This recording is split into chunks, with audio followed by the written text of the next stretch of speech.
तो चलिए आज के इस अध्याय का प्रश्न उत्तर करते हैं। देखते हैं पहला प्रश्न कौन सा है।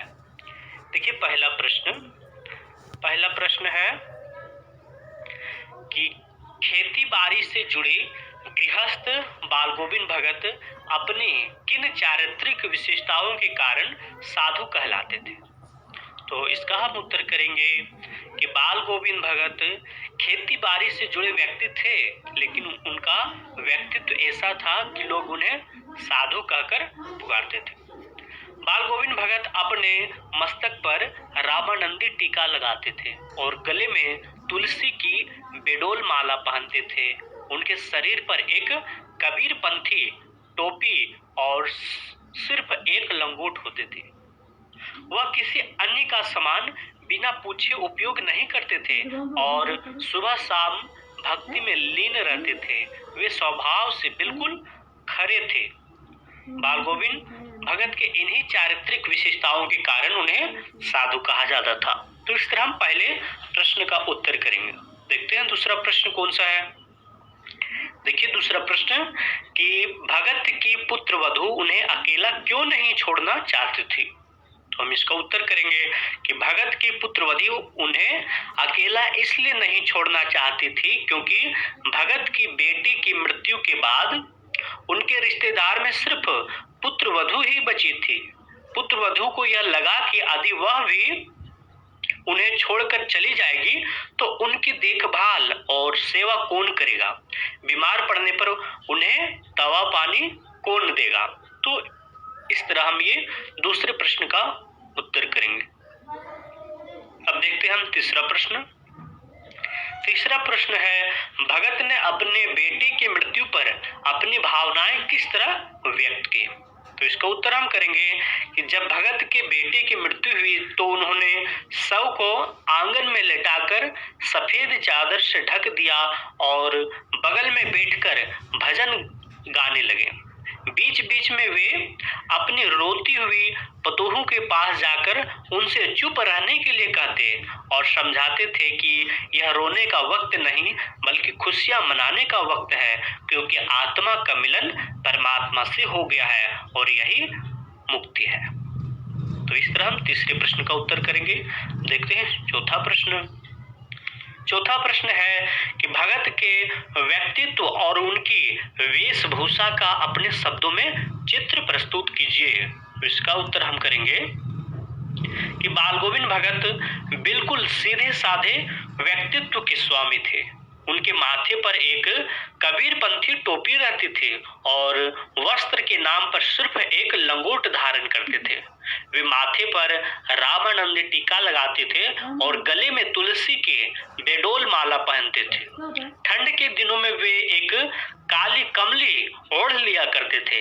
इनके अलावा उनके शरीर पर एक धागा भी नहीं रहता था। बाल गोविंद भगत का संपूर्ण जीवन साहब यानी कबीर दास को समर्पित था। वे स्वभाव से बिल्कुल खरे थे और बिना पूछे किसी अन्य का सामान को हाथ भी नहीं लगाते थे। खेती बाड़ी से समय बचने के बाद वे अपना ध्यान कबीर दास की भक्ति में लगाते थे। उनका व्यक्तित्व पूर्ण रूप से एक साधु के जैसा था। तो इस तरह चौथे प्रश्न का उत्तर करेंगे।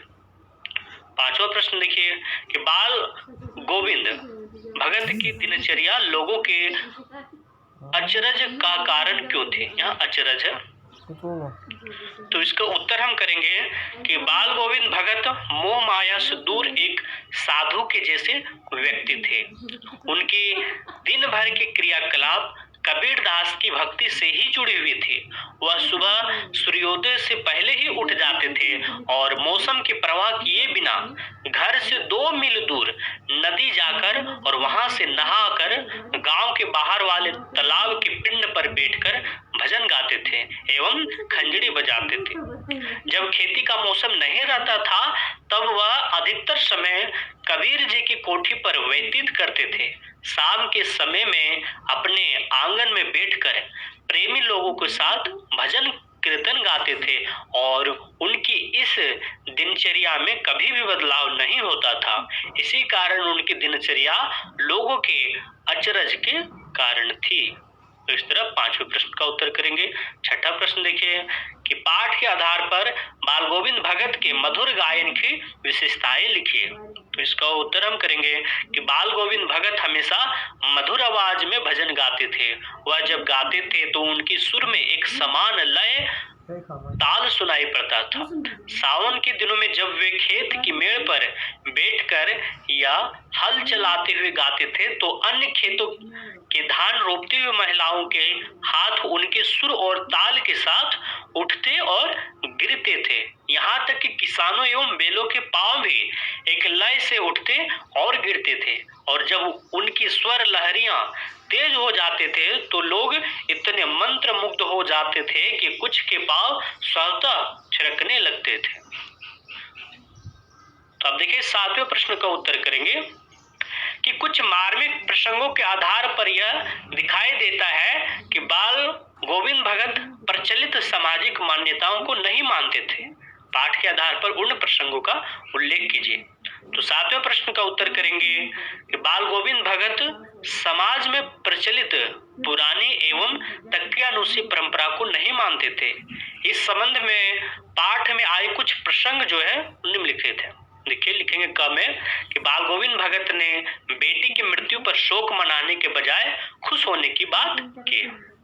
ख में लिखेंगे उन्होंने अपने बेटे की चिता को आग अपने पतोहियों से दिलवाया। ग में लिखेंगे उन्होंने पतोहू का दूसरा विवाह कराने का प्रयास किया। तो इस तरह हम 7वें प्रश्न का उत्तर करेंगे। 8वां प्रश्न देखिए, अंतिम प्रश्न है कि धान की रोपाई के समय समूचे माहौल को भगत की स्वर लहरियां किस तरह चमत्कृत कर देती थी। उस माहौल का शब्द चित्रण प्रस्तुत कीजिए। तो इसका उत्तर हम करेंगे कि धान की रोपाई के समय जब बाल गोविंद भगत मधुर संगीत छेड़ते थे तो हलवाहे के हल उनकी मधुर तान पर गतिशील होते थे और खेतों के मेड़ पर बैठकर गुनगुनाने लगते थे और बच्चे खेल कूद में मग्न हो जाते थे। उनके स्वर लहरियां समय के साथ जब तेज होती जाती थी तो पूरा वातावरण संगीतमय हो जाता था और ऐसा प्रतीत होता था मानो सबके ऊपर जादू छा गया हो।